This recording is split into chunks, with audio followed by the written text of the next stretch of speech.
Buenos días entonces a todos. En este caso vamos a comenzar la segunda clase del segundo semestre para el ramo de estudios sociales con el primero A.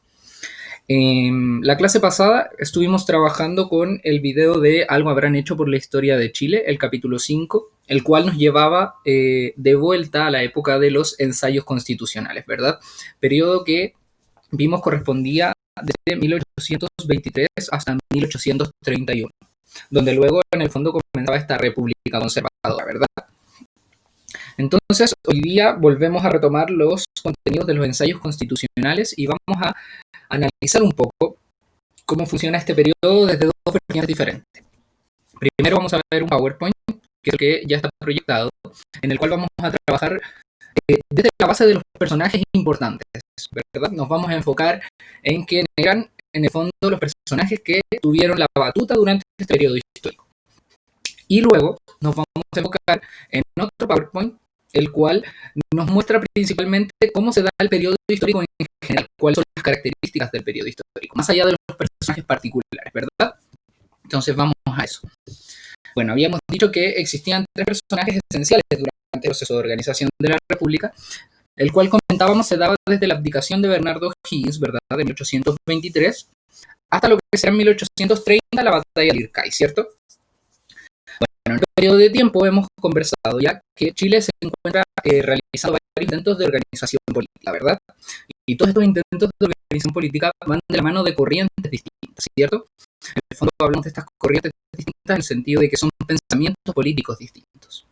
Aquí, como ya hemos visto en el video de Algo habrán hecho la historia de Chile, no existen todavía los partidos políticos, ¿cierto, chiquillos? Sino que nos encontramos más bien con líneas de pensamiento político. Y estas líneas de pensamiento político estructuran dos bandos, ¿verdad? Por un lado está el bando de los pipiolos, que eran los líderes, y por otro lado está el bando de los pelucones, que eran los conservadores, ¿verdad? En el fondo estos son los primeros esbozos de lo que se viene a convertir más adelante en los primeros partidos políticos de Chile. Entonces, este periodo que ya dijimos que va desde 1823 hasta 1830 es el periodo que denominaremos como ensayos constitucionales, ¿verdad? Por otros autores, también en algunos casos es llamado como periodo de la anarquía en Chile, pero hoy día generalmente la historiografía ya concuerda en el hecho de que es más propicio llamarlo ensayos constitucionales por el hecho de que cada uno de estos pequeños gobiernos que hubieron fueron bajo la idea de instaurar una nueva constitución que rigiera en el fondo los lineamientos del Estado de Chile, ¿verdad? Luego de este proceso de independencia de la monarquía española. Entonces, como ya decíamos, ahora vamos a ir de lleno a lo que corresponde a estos personajes históricos, ¿cierto? Ya en el fondo hemos evaluado lo que significa una constitución, ya lo tenemos relativamente claro. Lo único bueno a profundizar sería el declarar que en Chile han existido constituciones oficiales, ¿verdad? La primera es la de 1833, que en el fondo es el resultado de este proceso de ensayos constitucionales y la cual es levantada por la República Conservadora, ¿verdad? Que es lo que vamos a ver más adelante. Muy bien, como dice Domingo, bueno, nos encontramos con estas tres constituciones. Hoy día todavía nos regimos con la constitución de 1980, pero como bien señala Domingo con su comentario a prueba, hay un proceso que en el fondo está abierto en este momento, ¿cierto? Un proceso a través del cual muchas personas van a tener que asistir a votar para determinar si es que Chile quiere una nueva constitución o no quiere una nueva constitución, ¿cierto? Recordar que todo este periodo y todo este proceso se da de la mano de las movilizaciones del año pasado y un poco es un resultado o una consecuencia histórica de ese proceso, ¿cierto? Bueno, ahora sí entonces, de lleno con los personajes históricos que vamos a ver en este periodo, que principalmente son tres, los cuales se van acompañando un poco de otros personajes, ¿verdad? Domingo me está diciendo que no escucha. Dame un segundo, chiquillos. Ah, ya, perfecto. Sí, se puede hablar un poquito, a veces pasan esas cosas. Ya. Vamos entonces con lo que estábamos comentando, ¿cierto? Decíamos que íbamos a ver por un lado cómo daba este periodo a propósito de los personajes históricos y por otro lado lo vamos a ver más del lado de los procesos, ¿cierto? Que son dos formas distintas de analizar la historia. Podemos analizarla desde los personajes o podemos analizarla desde los procesos. Aquí vamos a hacer un poco de las dos, ¿cierto? Entonces, el primer personaje histórico importante es Ramón Freire, quien es puesto en el lugar de director general o director supremo, más bien, luego de que abdica Bernardo Higgins. ¿Cómo él es elegido? Él es elegido en cuatro paredes, principalmente por la oligarquía, en el fondo, es decir, las personas que tenían el poder político y la capacidad económica, ¿cierto? Bueno, Ramón Freire se acompaña de Mariano Egaña, quien crea la Constitución de 1823, que es denominada como la Constitución Moralista, ¿verdad?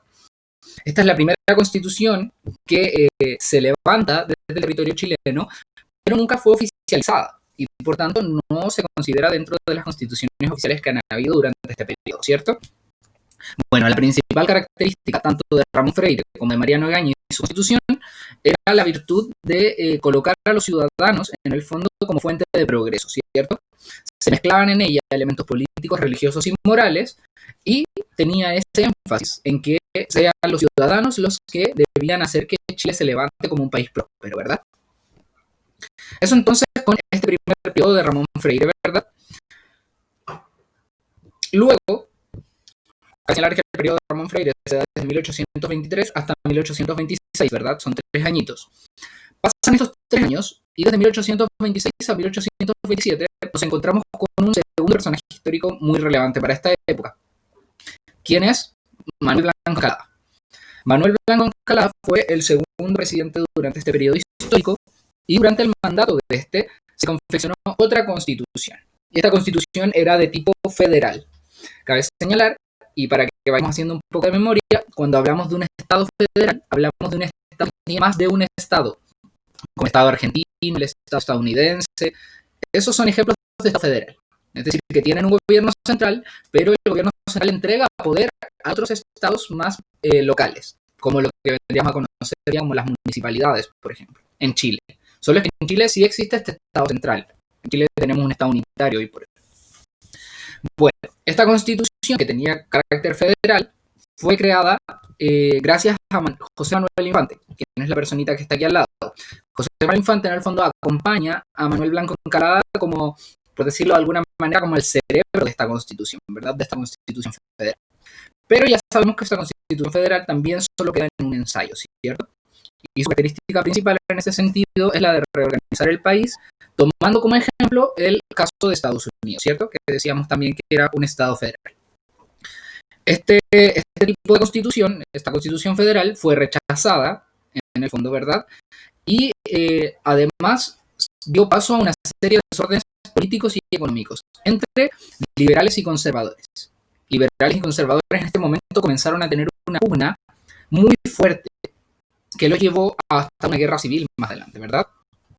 Entonces, primero nos encontramos con Ramón Freire, de características un poco más liberales, luego nos encontramos con Manuel Blanco Encalada, ya de características un poco más conservadoras, y por último, nos encontramos entonces con Francisco Antonio Prieto, ¿verdad? Desde 1828 hasta 1829. Este fue otro de los presidentes en llegar al poder en dichos años. Nosotros vamos a recalcar solo 3 de estos presidentes, pero la verdad es que cabe señalar que existen aproximadamente más de 6 o 7 presidentes durante este periodo. Solo es que algunos solo llegan a durar meses, puesto de que existía esta pugna, este duelo, este debate entre conservadores y liberales, entre peluconos y pipiolos, ¿verdad? Quienes estaban constantemente en disputa por el poder político y económico del país. Entonces, Pinto, Francisco Antonio Pinto, que es el que vemos aquí, junto a José Joaquín de Mora, que es el que vemos aquí al lado, crean la Constitución Liberal, ¿verdad? Crean esta Constitución Liberal y esta Constitución la crean bajo las siguientes características, ¿verdad? Lo que buscan es establecer 3 poderes del Estado. Y estos 3 poderes del Estado básicamente son los que determinarían que la República sería gobernada por el presidente, ¿cierto? Aquí teníamos los 3 poderes del Estado, el poder ejecutivo, el poder legislativo y el poder judicial.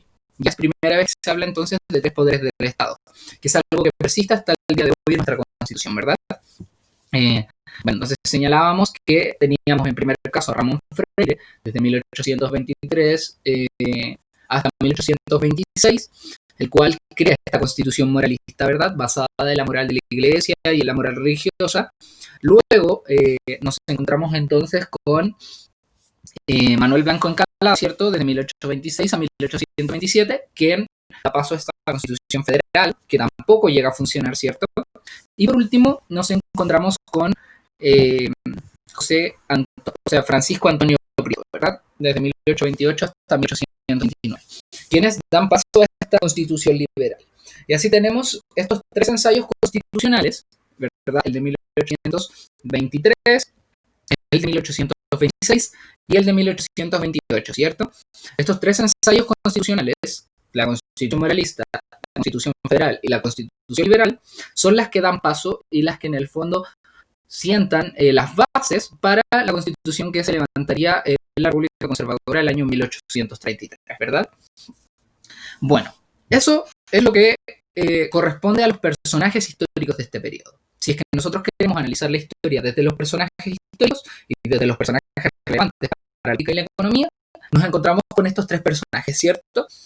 Y ahora vamos a pasar a la otra parte, que tiene que ver con el analizar este periodo histórico como los personajes, sino como las etapas de la historia y qué es lo que se va desenvolviendo, las características de este periodo, ¿verdad? Pero antes de que pasemos a eso, me gustaría saber si es que de lo que hemos ido conversando durante este acto de clases, ¿tienen alguna duda? Eso sería lo primero. Benjamín, Domingo, José Tomás o Patricio, si alguno de los cuatro tiene una duda, si es que no la tienen, también agradecería que pudieran escribir que en el fondo no, que está todo ya, que queda todo claro. Si es que hay alguna duda, la resolvemos y no hay ningún problema. Perfecto, entonces si no hay ninguna duda, vamos a ir con el punto número 2. Y en este caso vamos a trabajar a través de un video de YouTube, al cual yo le voy a sacar el audio y vamos a ir en el fondo retomando ciertos elementos que nos entregan a través de las gráficas del mismo video, ¿verdad? Entonces, vamos a eso. Un poquito que el video cargue, está un poco lento.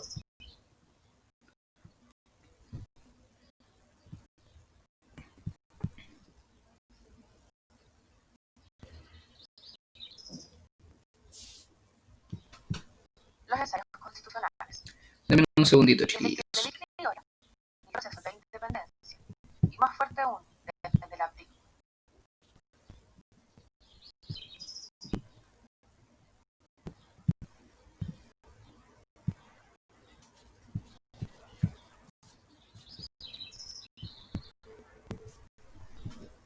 Perfecto. Ahora sí vamos a esto.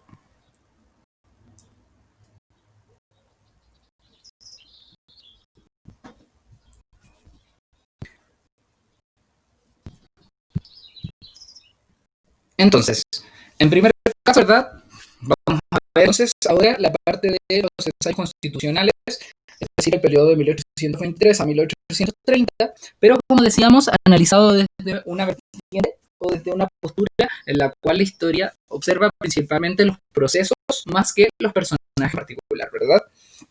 Entonces, en primer caso, vemos arriba que tenemos el proceso de independencia, ¿cierto? Luego del proceso de independencia nos encontramos con la abdicación de Bernardo Higgins en 1823, la cual tenemos que recordar que se daba por una deuda externa, ¿verdad?, con el Estado inglés, a propósito de los procesos de independencia, en los cuales, en el fondo, Bernardo Higgins tuvo que acudir a la ayuda del Estado inglés para poder comenzar a organizar el país, ¿cierto? Entonces, luego de la abdicación de Bernardo Higgins en 1823, comienza un proceso de organización del país, ¿verdad? En este proceso de organización del país se abre, por un lado, nuevas ideas que tienen que ver con el pensamiento más pipiolo, con el pensamiento más liberal, que trae nuevas ideas, y por otro lado estaba esta herencia colonial. Herencia colonial es decir, herencia de la colonia, que viene desde España, en el fondo son las bases de esa herencia. Y en este caso, en cuanto a la herencia colonial, tenemos a los conservadores, ¿verdad? Los que durante ese periodo de tiempo eran denominados como pelucos. ¿Qué era lo que pasa cuando se enfrentaban estas dos ideas? Por un lado, estas nuevas ideas, y por otro lado, esta herencia ya colonial existente en Chile, se comenzaba a generar un debate, ¿verdad? Un debate ideológico, político y económico para justamente cimentar y garantizar la organización del país. Cabe recordar que, como ya hemos señalado, este periodo se da desde 1823 hasta 1830, ¿cierto? Dicho esto, nos encontramos en primer lugar con una constitución moralista, ¿verdad? Y esta constitución moralista, bueno, como voy a enseñar ahí, fracasó, pero antes de que fracase, tenemos que ver un poquito del detalle.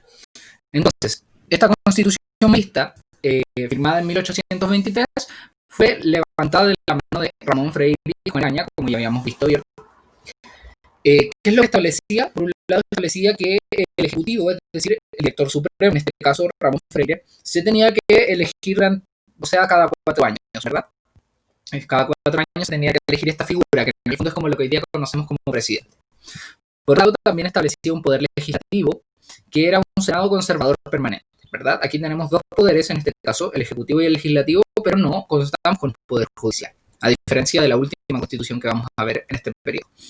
Por otro lado, existía un sufragio censitario. En el fondo, durante este periodo de tiempo hay que entender que solo votaban las personas que estaban habilitadas para votar. Y en este caso, esas personas tenían que saber leer, tenían que saber escribir, tenían que tener una cantidad de bienes materiales importante y, por tanto, pertenecían siempre a la élite.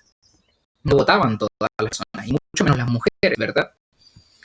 Por otro lado, la religión que establecía era católica y reglamentaba la vida privada. Por eso se habla de una constitución moralista justamente, porque es la religión la que reglamenta qué era lo que las personas podían hacer o no hacer en su vida privada. Y eso lo hacía desde la base, ¿verdad? La moral y las costumbres. Bueno, como ya vimos entonces, la constitución moralista de Egaña fracasó, ¿verdad? No tuvo ni pies ni cabeza para lograr, en el fondo, articular o organizar los primeros años de la historia de Chile, en este caso, luego del proceso de independencia. Y luego ya nos encontramos con las leyes federales o la Constitución Federal, ¿verdad? Que era el segundo periodo que veíamos anteriormente de la mano de Manuel Blanco Encalada. Entonces, durante este periodo, el cual se firmó en 1826, ¿verdad? Las leyes federales, la mano, como ya habíamos dicho, de Manuel Blanco Encalada y José Manuel Infante, el Ejecutivo, en este caso, era un presidente de la República. Ya no se hablaba de director supremo, sino que más bien del presidente. En este caso, el país iba a ser dividido en provincias. Y ahí es donde se abre este paso federalista, ¿verdad? Este paso federal del crear muchos estados independientes dentro de un estado mayor. Entonces, esa es la idea, que Santiago sea como el estado mayor, pero le otorgue poder a los estados regionales, ¿verdad? O a los estados provinciales, en este caso más bien. Por otro lado, teníamos un poder legislativo que era una asamblea provisional. En este caso ya no se hablaba de una asamblea o un senado conservador permanente. Era en el fondo súper fuerte esa idea, por ser permanente y también por ser conservador. Y por otro lado, en este caso se da entonces el poder legislativo con una asamblea provisional. Nuevamente entonces vemos los 2 poderes del Estado. En este caso la religión ya deja de ser considerada uno de los puntos importantes de la Constitución y se enfoca principalmente en dividir el país en provincias. El sufragio, por otro lado, sigue bajo las mismas lógicas en el fondo. Sigue votando la élite, el sufragio sigue siendo censitario, etc. Bueno, sabemos también que esta Constitución, al igual que la Constitución anterior, fracasó, ¿verdad? No logró convencer en el fondo a las personas de la élite chilena, ni conservadores ni liberales en su totalidad, principalmente por el hecho de que dividía este país en provincias. Y eso no le acomodaba a las personas que estaban administrando el país en términos económicos. Y por último, ya para ir finalizando este periodo entonces, nos encontramos con lo que corresponde a la Constitución Liberal, ¿cierto? De 1828. Y es que de la mano de Francisco Antonio Prieto con José Joaquín de la Mora se establece por primera vez una Constitución Liberal en Chile, ¿verdad?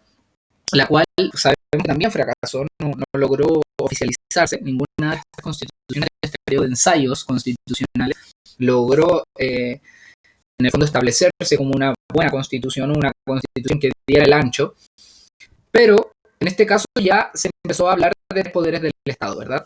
Por un lado se hablaba del poder ejecutivo, en el cual había una votación indirecta y también un vicepresidente, aparte de la figura del presidente, y también se establecían asambleas provisionales, ¿verdad? Que podían acompañar en el fondo este poder ejecutivo a tomar ciertas determinaciones. Por otro lado estaba este poder legislativo, el cual era un Senado y una Cámara de Diputados. Ya es primera vez aquí que se habla de tanto una Cámara de Senadores como una Cámara de Diputados, ¿cierto? Y aquí ya tenemos a los tres poderes, básicamente. Las asambleas provisionales por un lado, el poder ejecutivo por otro y el poder legislativo por otro, ¿cierto? El sufragio en este caso también era censitario, pero se había ampliado a las milicias. ¿Qué significa esto? Que los militares que en el fondo habían trabajado en el Estado de Chile durante este periodo también adquirirían el derecho a votación, ¿verdad? Por otro lado, en este caso, la religión se establece como católica, apostólica y romana, y además se abre una tolerancia religiosa, ¿verdad? Estamos hablando de una constitución liberal, en este caso ya se habla de una tolerancia religiosa principalmente con el hecho de respetar un poco las culturas originarias durante el periodo de tiempo. Esto dura bastante poco, ya sabemos que en el fondo en 1830 se da la batalla de Lircay, que acaba con este periodo básicamente, y luego de la batalla de Lircay se establece una república conservadora, donde cambian las lógicas del juego estatal y constitucional en Chile, ¿verdad? Entonces, desde 1823 hasta 1830, nos encontramos con tres ensayos constitucionales. En primer caso, la Constitución Moralista, levantada por Ramón Freire. En segundo caso, las leyes federales, ¿verdad? Y por último, la Constitución Liberal. Entonces, 1823, 1826 y 1828. Y ya para ir cerrando este periodo, entonces, vemos que luego de la Constitución Liberal de 1828, el año 1829, se da por primera vez una guerra civil, es decir, una guerra entre chilenos. En este caso, disputan esta guerra, por un lado, liberales o pipiolos, y por otro lado, conservadores o pipiolos. Entonces, esta batalla termina un poco en este proceso de la batalla de Lircay, el 17 de abril de 1830, con un triunfo conservador que decanta en el fondo y da paso finalmente a la Constitución de 1823, que es la unidad que vamos a comenzar a trabajar entonces desde la próxima semana, ¿verdad? Eso sería entonces propiamente tal lo que corresponde a la clase teórica del día de hoy. Vamos entonces ahora a dar paso a la metodología de trabajo con la guía de estudio que yo les voy a compartir hoy ya mismo. Pero antes de dar paso a lo más metodológico y explicar en el fondo cómo vamos a funcionar durante esta semana de trabajo individual que ustedes van a tener que hacer para desarrollar esta guía, me gustaría saber si tienen alguna pregunta del PowerPoint que vimos en primera oportunidad, que tenía que ver más con los personajes propiamente tal, o de este segundo video que vimos que tiene que ver principalmente con los procesos, ¿verdad? Más bien con las constituciones o los ensayos constitucionales que se dieron durante estas fechas. ¿Alguna duda, Patricio, José Tomás, Domingo, Benjamín? ¿O está todo bien clarito y no es necesario seguir profundizando?